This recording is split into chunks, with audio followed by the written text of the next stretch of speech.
रंजन महतो, प्रदेश कार्य समिति सदस्य, भारतीय जनता पार्टी।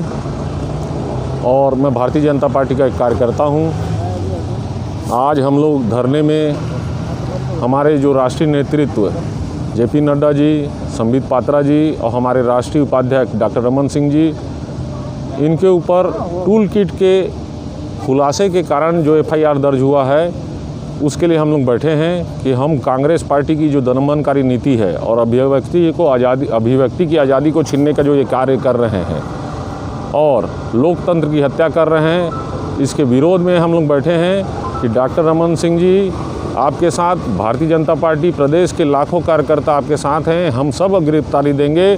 और टूल किट का खुलासा और ट्वीट करने का कार्य जब डॉक्टर रमन सिंह जी ने किया तो उनके ऊपर एफआईआर दर्ज हुआ। हम सब ने भी यही समान कार्य किया है। हमने भी ट्वीट किया है, हमने भी फेसबुक और व्हाट्सएप में इस टूल किट का खुलासा किया है।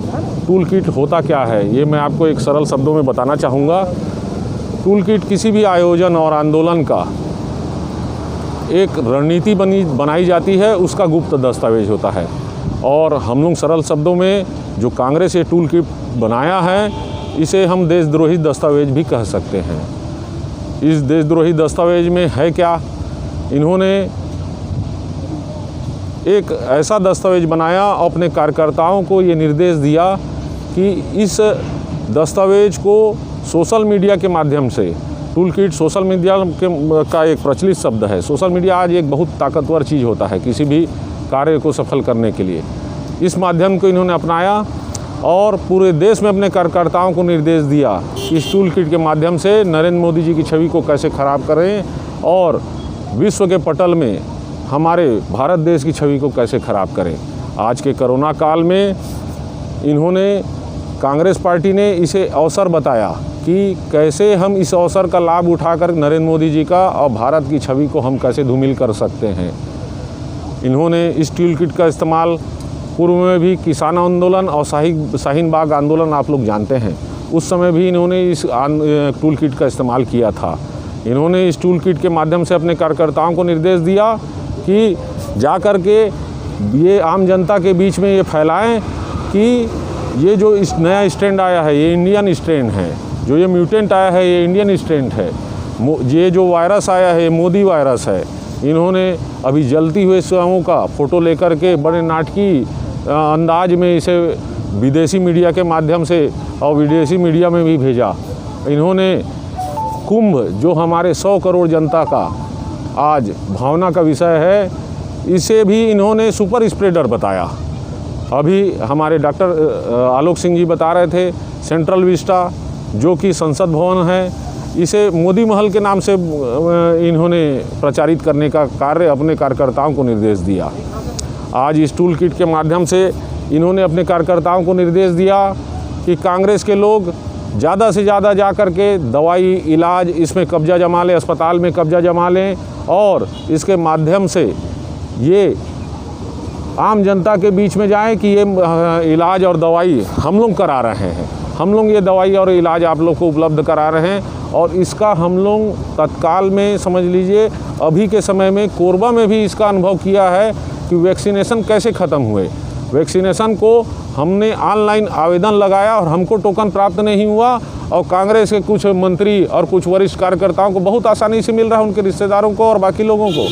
तो इस तरीके से इन्होंने भारत को और नरेंद्र मोदी जी की छवि को ख़राब करने की कोशिश की। आज टूल किट का खुलासा जब हुआ और कांग्रेस जब भी सत्ता में नहीं आती है तो बौखला जाती है। इस टूल किट के खुलासे जैसे ही संबित पात्रा जी ने किया और इसका ट्वीट हमारे डॉक्टर रमन सिंह जी, राष्ट्रीय उपाध्यक्ष जी ने किया, इन्होंने थाने में कई शिकायत दर्ज कराई और अनेक उनके ऊपर मुकदमा दर्ज किया। इस मुकदमे में नॉन बेलेबल धारा लगाई गई डॉक्टर रमन सिंह जी के ऊपर। आज हमारे लाखों कार्यकर्ता साथ में खड़े हैं कि हमारे ऊपर भी आप लोग सेम समान धारा लगाइए, क्योंकि वही समान काम, ट्वीट का काम हम लोग भी कर रहे हैं। पूर्व में भी इसी तरीके का सत्ता का दुरुपयोग करते हुए संबित पात्रा जी के ऊपर इन्होंने केस दर्ज किया था। बिलासपुर हाईकोर्ट में ये केस चला। बिलासपुर हाईकोर्ट ने ये केस खारिज भी कर दिया और साथ ही साथ ये बयान दिया बिलासपुर हाईकोर्ट माननीय न्यायालय ने कि राजनीतिक दबाव में ये केस बना है। बार बार भूपेश बघेल जी जो है इस तरीके से अपने सत्ता का दुरुपयोग करके भारतीय जनता पार्टी के वरिष्ठ नेताओं और कार्यकर्ताओं के ऊपर केस दर्ज कराने से भी नहीं चूक रहे हैं और जाकर के ये वहाँ हाई कोर्ट में अपनी बेइज्जती कराते हैं और केस स्टैंड नहीं हो पाता है। आज इस टूल किट का निर्माण कौन किया, इसका भी खुलासा हो चुका है। सौम्या वर्मा जो रिसर्च विंग, कांग्रेस की रिसर्च विंग की सदस्य है, और राजीव गौड़ा जो कर्नाटक से सांसद हैं, उनकी सहयोगी है, ये भी रिसर्च विंग के एक प्रमुख सदस्य हैं। सौम्या वर्मा का कार्यालय भी कांग्रेस के एक वरिष्ठ नेता के घर में है, एक सांसद के घर में है, संचालित है। और राजीव गौड़ा जी ने स्वयं स्वीकार किया है कि ये कांग्रेस के द्वारा बनाया गया दस्तावेज है और सौम्या वर्मा उनकी सहयोगी है। आज हम सब कार्यकर्ता इसलिए खड़े हैं कि हम देश हित की बात में जब भी बात आएगी तो हम खड़े रहेंगे, और हमारे वरिष्ठ नेताओं की जब भी बात आएगी हम उनके साथ भी गिरफ्तारी देंगे, उनके साथ भी हम खड़े रहेंगे। आज देश हित में जितनी भी हमको कांग्रेस प्रताड़ना देना चाहे दे, हम सहने के लिए तैयार हैं। इनकी तानाशाही, इनका गुंडागर्दी को हम नहीं सहेंगे। इसीलिए आज हम सब आज इस धरने में बैठे हैं। और आप लोग को जैसा मालूम है कि परसों भी प्रदेश नेतृत्व के द्वारा निर्देश प्राप्त हुआ था कि 5 लोगों को जिला मुख्यालय में धरने में बैठना है, जिसमें पूर्व में हमारे वरिष्ठ नेता, प्रखर आदिवासी नेता ननकीराम कंवर जी के नेतृत्व में हम 5 लोग CSCB चौकी के सामने धरने में बैठे थे।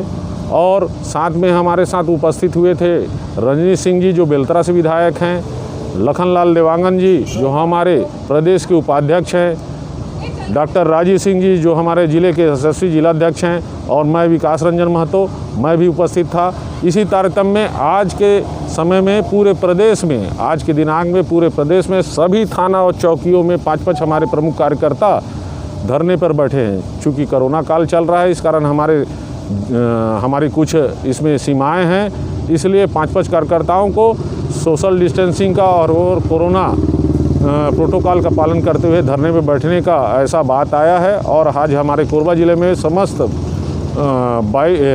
15 थानों और 7 चौकियों में 5-5 प्रमुख कार्यकर्ता बैठे हैं। मेरा इतना ही कहना था।